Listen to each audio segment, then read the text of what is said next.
वीर भोग्य वसुंधरा, यानी इस धरती पर राज वही कर सकता है, इस धरती के तमाम सुख वही भोग सकता है जो वीर है, शक्तिशाली है, साहसी है।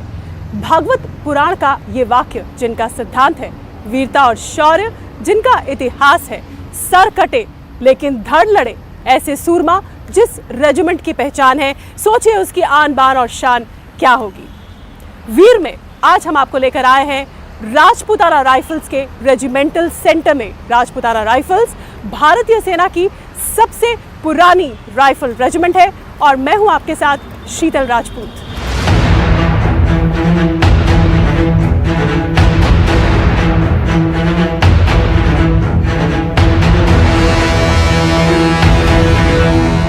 राजपूताना राइफल्स इंडियन आर्मी की सबसे पुरानी राइफल रेजिमेंट है और इसकी शुरुआत 1775 में बॉम्बे सिपॉइज़ कंपनी के तौर पे हुई थी। ब्रिटिश जो थे ईस्ट इंडिया कंपनी, उन्होंने अपने एसेट्स जो हैं बॉम्बे में सिक्योर करने थे, तो एक बॉयज़ कंपनी के तौर पे स्टार्ट हुआ था and that became the first Rajputana rifle subsequently. और उसके बाद में यूनिट्स इसमें अलग अलग जुड़ती रहीं। पहले शुरुआत के अंदर 6 यूनिटें थी और जब 1921 के अंदर इन्होंने reorganisation of the British Indian army का जब स्टेप लिया था, तो उसके अंदर ये 6 यूनिटें जो हैं जो कि हमारी 1st, 2nd, 3rd, 4th और 5th और साथ में 10th बटालियन जो थी, ये एमलगमेट करके राजपूताना राइफल्स के तौर पे रेस करी थी।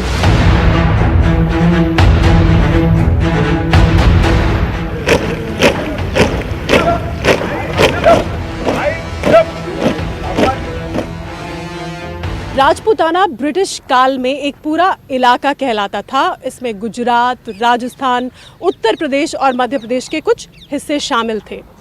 राजपूताना राइफल्स के जवान, सैनिक अधिकतर इन्हीं इलाकों से आते हैं। इन्हीं इलाकों के गांव, छोटे कस्बों, छोटे शहरों से ये जवान आते हैं और इस रेजिमेंट का हिस्सा बनते हैं।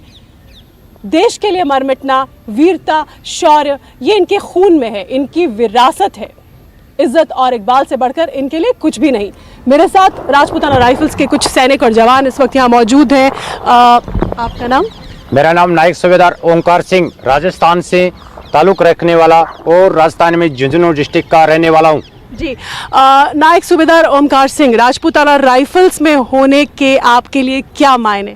मेरे बैक से ही उसका गर्व से है कि हमारी पीढ़ी दर पीढ़ी इसी राजपूताना दी राइफल्स में हमारा ताल्लुक है और बहुत ही गर्व के साथ हम इसमें सर्विस करने के लिए मौजूद हैं।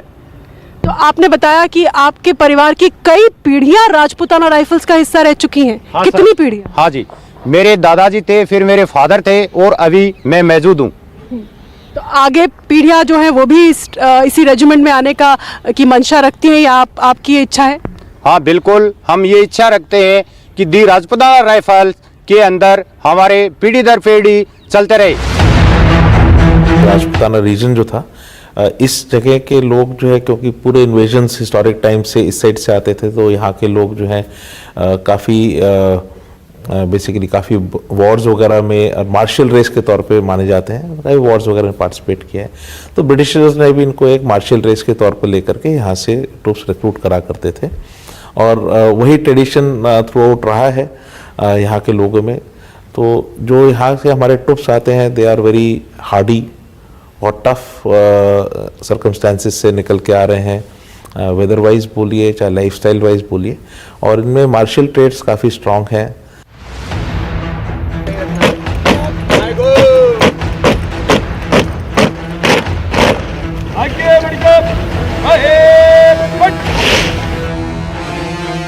खास मौका होता है जब राजपथ पर पूरे देश की निगाहें होती हैं और इसलिए इंडियन आर्मी की जो भी रेजिमेंट इस परेड का हिस्सा बनती है, इसमें शामिल होती है, उसके लिए खास तरह से जवानों को चयनित किया जाता है और ख़ास उनकी ड्रिल और तैयारी होती है। मेरे साथ इस वक्त इस कंटिंजेंट के, इस टुकड़ी के कमांडर मेजर आदित्य प्रताप मौजूद हैं। सबसे पहले तो ये बताइए कि जवानों का चयन कैसे होता है इसके लिए? देखिए, हम एक रेजिमेंट हैं तो हमारे अंदर कई सारी बटालियंस आती हैं। तो सबसे पहले हम अलग अलग जवानों को उनकी अलग अलग बटालियन से बुलाते हैं उनका फिज़िकल स्टैंडर्ड्स एक जो हम लेआउट करते हैं उसके हिसाब से हम इनका सिलेक्शन करते हैं, यूनिट से इनको भेजा जाता है। देन यहाँ पे आने के बाद इनका मार्चिंग स्टैंडर्ड्स और फिज़िकल एबिलिटीज़ का टेस्ट किया जाता है, फिर अकॉर्डिंग टू दैट इनका सिलेक्शन होता है। उसके बाद जो एक लॉट सिलेक्ट होता है उसको फिर एक रेगुलर फिज़िकल रिजाइम में डाला जाता है एंड उस ट्रेनिंग के बाद धीरे धीरे पहले इनकी फिज़िकली इनको फ्लेक्सिबल किया जाता है, इनको एजाइल बनाया जाता है। देन उसके बाद जब ये फिज़िकली फिट हो जाते हैं, पूरी तरह से ड्रिल करने के लायक हो जाते हैं, तब इनकी परेड की ट्रेनिंग शुरू होती है। इस प्रक्रिया में तकरीबन कितना वक्त लग जाता है? कब से आप इसकी तैयारी कर रहे हैं? हमने इसकी तैयारी फेब में स्टार्ट करी थी इस साल एंड किसी भी कंडीशन को तैयार करने के लिए, चाहे वो हमारा है किसी का भी, कम से कम मिनिमम 1 साल का समय बिल्कुल चाहिए होता है। 1 साल की ज़बरदस्त ट्रेनिंग, तो उसमें अनुशासन में, एक ड्रिल में, एक लय में इनको ढालना ये आसान काम नहीं है। नहीं, आसान तो कुछ भी नहीं है, लेकिन देखिए डिसिप्लिन फ़ौज के जीवन का एक बहुत बड़ा हिस्सा है और ये ड्रिल उसी डिसिप्लिन को दर्शाता है।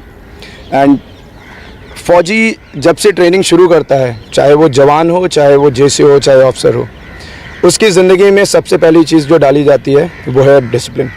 एंड ड्रिल, डिसिप्लिन, ये एक साथ चलते हैं। अगर दोनों में से कोई एक चीज़ मिसिंग है तो वो चीज़ पूरी नहीं हो सकती है। और क्योंकि ये पूरी टुकड़ी को एक साथ मार्च करना है, कोई भी कदम आगे पीछे नहीं हो सकता, हर किसी को एक ही फॉर्म में होना है, तो आप ये कैसे इंश्योर करते हैं? देखिए, सबसे पहले एक कदम मिलाने के लिए, एक चाल मिलाने के लिए सोच मिलानी पड़ती है, विचार मिलाने पड़ते हैं, उद्देश्य मिलाना पड़ता है। लक्ष्य एक है, सोच एक है और उसकी तरफ बढ़ने वाले हिम्मत और जज्बा एक है। उसी के साथ, उसी जज्बे के साथ, उसी शिद्दत के साथ इनकी सिखलाई दी जाती है इनको। जब ये ट्रेन होते हैं, तैयार होते हैं, तो बार बार इनके अंदर वो मसाला भरा जाता है कि इनका लक्ष्य क्या है और एक ही लक्ष्य है, एक ही उद्देश्य है और उसी के लिए लगातार इनको सिखाया जाता है। सेम सिखलाई पाते पाते, करते करते, सेम कार्रवाई करते करते ये बिल्कुल एक जैसे रूटीन में आ जाते हैं। और हमेशा से देखिए, नाम ही ऐसा है, आप एक बार उस चीज़ को सोच के देखिए, राजपूताना राइफल्स, इतना बड़ा, इतना भारी, इतना वज़न है इस नाम में, और ये वज़न ऐसे नहीं आया है। ये पीढ़ियों की, सदियों से की गई, बनाई गई गौरव गाथाएं और परंपराओं से बनाया गया है। इतनी आसानी से नहीं मिला है ये। रेजिमेंट की जो वॉर क्राई है, युद्ध का उद्घोष, वो है राजा रामचंद्र की जय। तो एक बार आपके जो सैनिक है, आपकी टुकड़ी है, अगर हमारे दर्शकों को ये उद्घोष करके दिखाए, ताकि हमारे दर्शक ये जाने कि जब युद्ध के मैदान में इस उद्घोष के साथ राजपूताना राइफल्स के रणबांकुरे शूरवीर आगे बढ़ते हैं, तो किस तरह से दुश्मन जो है वो भागने पर मजबूर हो जाता है। जी बिल्कुल। बोल राजा रामचंद्र की।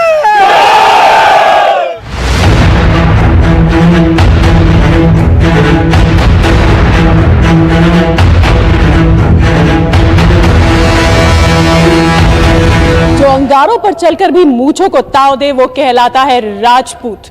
राजपूत संस्कृति की आन बान और शान है बड़ी बड़ी घुमावदार, घनी, रुआबदार ये मूछें और पगड़ी। और ये मूछें और पगड़ी लेकर जब ये जवान युद्ध के मैदान में जाते हैं तो दुश्मन के पसीने वैसे ही छूट जाते हैं। राजपूताना राइफल्स के जवानों को एक अलग पहचान से मूछें और पगड़ी। मेरे साथ इस वक्त मौजूद है लांस नायक जय कुमार, और आप देखिए ये मूछें बिल्कुल एक अलग तरह की मूछें हैं जो आपको शायद इसी रेजिमेंट में दिखाई देंगी। लांस नायक राजकुमार, हमने देखा है कि राजपूताना राइफल्स के जो जवान हैं, इतनी बड़ी बड़ी घुमावदार घनी मूछें उन्हीं की होती हैं। Yes ma'am, Rajputana rifle regiment में जवानों की मूछें बहुत ही अच्छी होती है और उन्हीं के नाम से वो पहचाने जाते हैं। बड़ी बड़ी मूछों से पहचाने जाते हैं। राजपूताना राइफल रेजिमेंट के जो भी जवान हैं वो बड़ी बड़ी मूछों की पहचाने जाते हैं। उनका आन बान शान हमारे मूछों से है। तो ये इन मूछों का रख रखाव भी बहुत मुश्किल होता होगा, बड़े ही अलग अंदाज की मूछें। ये रख रखाव तो होता है थोड़ा मुश्किल सा, लेकिन फिर भी डेली जो इसको करते हैं तो इतना मुश्किल भी नहीं होता है। इसके लिए आपको कुछ अलाउंस वगैरह मिलता है? इसका अलाउंस मिलता है मैम पर मंथ 800 रुपये। रख रखाव के लिए, काम करने के लिए, इसका शेप बनाने के लिए सब मेंटेनेंस होता है वो 800 रुपये पर मंथ के मिलते हैं। तो क्या इस तरह की मूछे सभी जवान रखते हैं या कुछ ही जवान रखते हैं? ये राजपूताना रेजिमेंट में ही सभी जवान रखते हैं मूछे, सभी के लिए है, ये हमारी आन बान शान ही है। लास्ट नायक विक्रम सिंह, हमें पगड़ियों के बारे में बताइए जो राजपूताना राइफल्स के जवानों की पहचान है। Good morning ma'am.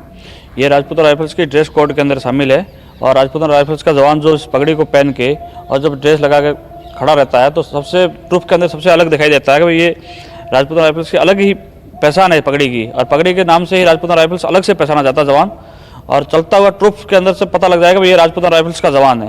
वैसे ही इतने लंबे चौड़े होते हैं राजपूताना राइफल्स के जवान, और पगड़ी और ऊंचाई दे और देती है।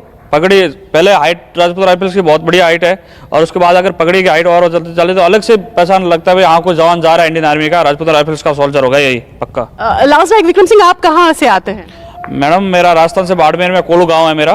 तो राजस्थान में तो पगड़ी का कल्चर बहुत है, लेकिन ये पगड़ी थोड़ी सी अलग है ना? ये पगड़ी थोड़ी अलग है, ब्लैक कलर की, ये ड्रेस कोड के अंदर शामिल है। बाकी राजस्थान के अंदर अलग अलग कलर की अलग अलग भांति प्रकार की पगड़ियाँ बांधी जाती है। ये राजपूताना ट्रेडिशंस के अंदर है। राजपूताना इलाके के अंदर मूछ की खास अहमियत है, और जो परिवार के सबसे बड़े होते हैं वो इस तरह की घुमावदार मूछें रखा करते थे, और जो भी सोल्जर प्रोफेशन में थे वो इस तरह के फेशियल हेयर जो है फेरोसिटी को दर्शाता है और एक मर्दानगी को दर्शाता है, उसके तौर पे रखा जाता है। और इसमें काफ़ी लोग प्राइड लेते हैं कि भाई इस तरह की मूछें हो, जिससे उसका रौबदार जो व्यक्तित्व है वो सामने आता है। कहते हैं पृथ्वीराज चौहान जैसे राजपूत योद्धाओं का पसंदीदा हथियार हुआ करता था कटार, और इतिहास भरा है ऐसे किस्सों से जहां राजपूत रणबांकुरों ने अपनी तेज धार कटार से मातृभूमि पर नजर टेढ़ी करने वाले हर दुश्मन का सर धड़ से अलग किया। राजपूताना राइफल्स का चिन्ह भी शौर्य के इसी प्रतीक से प्रेरित है, बिगुल और ऊपर 2 ये कटार। राजपूताना में कटार जो है वो भी एक अहमियत वाली चीज़ है। पहले ब्रिटिश टाइम के अंदर ऑफ कोर्स इसमें क्राउन होता था, बट इंडिपेंडेंस के बाद में हमने राजपूताना जो हमारा एरिया था उसके हिसाब से उसका जो हथियार या मधार बोलते हैं या कटार बोलिए, उसको हम लेते हैं। ये एक पर्सनल वेपन है जो हर राजपूत अपनी पेटी के अंदर रखा करते थे।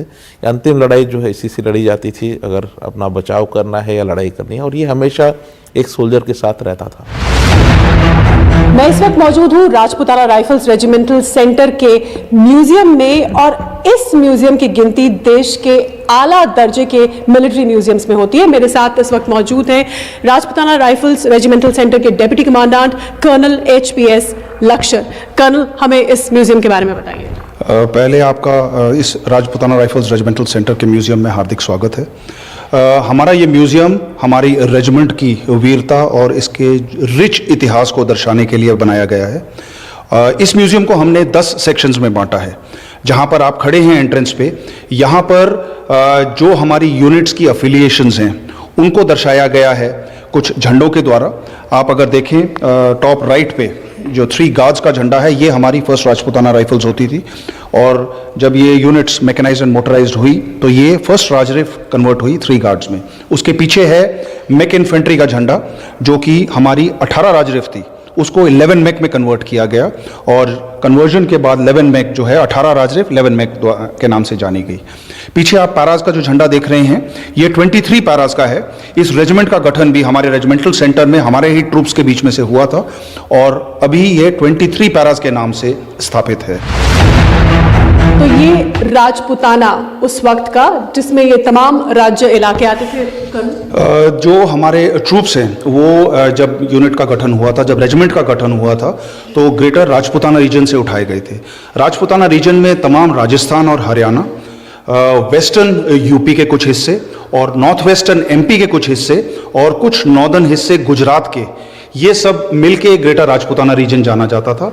और शुरुआती समय में हमारे तमाम ट्रूप्स इस ग्रेटर राजपूताना रीजन से लिए गए थे, जो कि एक अच्छा खासा हिस्सा पश्चिमी, उत्तरी और सेंट्रल इंडिया।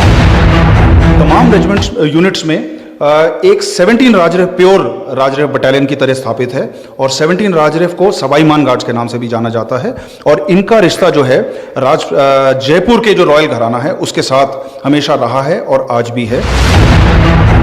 तो 17 राजपूताना राइफल्स का ताल्लुक सीधे सीधे जयपुर के राज घराने से रहा है और ये कोना इसे समर्पित है कर्नल? बिल्कुल 17 राजरैफ जो कि सवाईमान गार्ड्स के नाम से भी जानी जाती है, ये महाराजा जयपुर की सेना होती थी किसी ज़माने में और जब इनका राजघरानों का जब डिसइंटीग्रेशन हुआ है तो उस टाइम पे इस यूनिट को इंडियन आर्मी में इंक्लूड किया गया और ये आज भी एक प्योर राजपूत रेजिमेंट के नाम पे हमारी रेजिमेंट में शामिल है। कुछ धरोहरें, कुछ चिन्ह उस समय के, उस दौर के हम यहाँ देख सकते हैं, जैसे ये कटारे हैं और ये कटार जो है ये तो जो चिन्ह है राजपूताना राइफल्स का, उस बिगुल के पीछे 2 कटार भी नजर आते हैं। बिल्कुल, उन कटारों को यमदार कहते हैं और ब्रिटिश लेगेसी के बाद जब हम अपना क्रेस्ट बना रहे थे, जो कि आप मेरी पगड़ी पर भी देखते हैं, तो ये जब क्रेस्ट बनाया जा रहा था तो कटार से पहले यहाँ ब्रिटिश क्राउन हुआ करता था और जब हमको अपना क्रेस्ट बनाने की बारी आई तो इनको हटा के कटार को यहाँ अडॉप्ट किया गया और कटार जैसा कि आप जानते हैं ये पृथ्वीराज चौहान का ये मोस्ट सिलेक्टेड वेपन था जिससे उन्होंने हैंड टू हैंड कॉम्बैट में इसको इस्तेमाल किया था। तो राजपूताना राइफल्स ने दुनिया का शायद ही कोई कोना या हिस्सा रहा होगा या कोई बड़ी जंग रही होगी जिसमें हिस्सा नहीं लिया है। ये बेहद दिलचस्प तस्वीर है कर्नल। ये एक नाजी कैप्चर्ड फ्लैग है जो कि वर्ल्ड वॉर 2 में हमारी रेजिमेंट्स ने अपनी लड़ाई के दौरान कैप्चर किया था। इस सेक्शन में बाकी भी जो आपके आर्टिफैक्ट्स आप देख रहे हैं ये सारे जर्मन और जापानीज इक्विपमेंट है जो कि लड़ाई में हमारी यूनिट्स ने कैप्चर किया। ये इकलौता परमवीर चक्र राजपूताना राइफल्स का CHM पीरू सिंह जो कि 6th battalion the Rajputana rifle से ताल्लुक रखते थे, ये उनकी डेकोरेशन है जो उनको जम्मू एंड कश्मीर में 1948 में मिली थी। और यहाँ ये महावीर चक्र विजेताओं का जिक्र है। जी हाँ, ये महावीर चक्र हैं और इनमें कारगिल वॉर तक के तमाम वो महावीर चक्र विजेता उनके नाम यहाँ पे दर्शाए गए हैं उनको सम्मानित करने के लिए। बिल्कुल, राजपूताना राइफल्स की जो दूसरी बटालियन थी 2 राजरैफ, उसकी एक बहुत कारगर भूमिका रही कारगिल युद्ध के दौरान, खासतौर से जो तोलोलिंग चोटी थी उसको कैप्चर करने में पहली बड़ी सफलता राजपूताना राइफल्स से भारतीय सेना की वही थी। बिल्कुल, टोलोलिंग से ही बाकी ऑपरेशंस उस रीजन, उस सेक्टर के आगे बढ़े थे और 2nd बटालियन राजपूताना राइफल्स ने एक बहुत बड़ी प्राइस पे करके और बहुत बड़ी आहुति देकर इस जीत को हासिल किया था। राजपूताना राइफल्स पर वीर की ये कवरेज आपको कैसी लगी, हमें जरूर ट्वीट करें। अगले हफ्ते फिर मिलेंगे आज ही के दिन इसी समय। जय हिंद।